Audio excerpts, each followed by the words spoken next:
అలా చంపబడిన వ్యక్తే హేబేలు. కానీ హేబేలుని మర్డర్ చేశాడు కయ్యను. హేబేలుని కయ్యను ఏం చేశాడు? మర్డర్ చేశాడు, చంపేశాడు.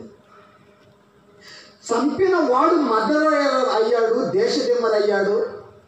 దేవుని చేత ముద్ర వేయించుకొని ఆ మధ్య ఆసియాలో, ఆ టర్కీ పరిసర ప్రాంతాల్లో పిచ్చోళ్ళలాగా తిరిగాడు ఈ కయ్యను. ఇతను మధ్యవాడు. మరి చంపబడిన వ్యక్తి చచ్చిపోయాడు కదా. అబ్బా భలే లైఫ్ పాడైపోయిందే, ఇంకొంతకాలం బతికితే చక్కగా అదేదో పని చేసుకునేవాడు కదా. కానీ దుర్మార్గుడు ద్వేషంతో చంపినా హత్య గావింపబడిన వ్యక్తి ఎవరైతే ఉన్నారో అతడు లాభమే పొందాడని బైబిల్ చెప్తుంది. అతడు లాభమే పొందాడు. ఎలా లాభం పొందాడు అంటే, చంపినోడు మంచోడు కాదు, చచ్చిపోయినోడు మంచోడు. ఒక్కసారి ఎబ్రీ పత్రిక చూడండి. ఎబ్రీలకు రాసిన పత్రిక 11వ అధ్యాయం 4 అనుకుంటా. ఎబ్రీలకు రాసిన పత్రిక 11వ అధ్యాయం 4వ వచనం.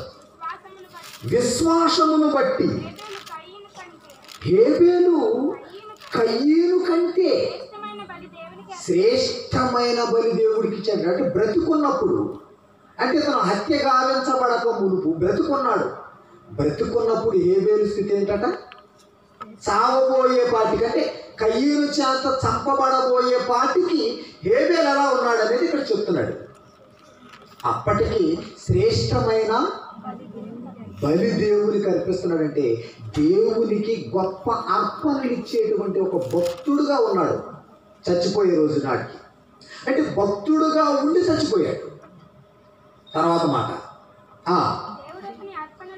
దేవుడు అతని అర్పణలను గూర్చి సాక్ష్యం ఇచ్చినప్పుడు, దేవుడు ఒకవేళ హేబేలు గురించి గట్ట మాట్లాడవలసిన సందర్భం వస్తే దేవుడు ఏమని మాట్లాడుతున్నాడంటే, అతడు ఆ విశ్వాసమును బట్టి నీతిమంతుడని దేవుడే సర్టిఫికెట్ ఇస్తున్నాడు. ఒకవేళ హేబేలు గురించి, హేబేలుని వాళ్ళ అన్న మర్డర్ చేశాడు, చచ్చిపోయాడు, అయ్యో అనుకుంటున్నారు కదా, చంపబడినా కూడా దేవుడు ఈ చచ్చిపోయినటువంటి హేబేలుని ఏమని అంటున్నాడంటే, నీతిమంతుడని నా దగ్గర సాక్ష్యం ఉంది.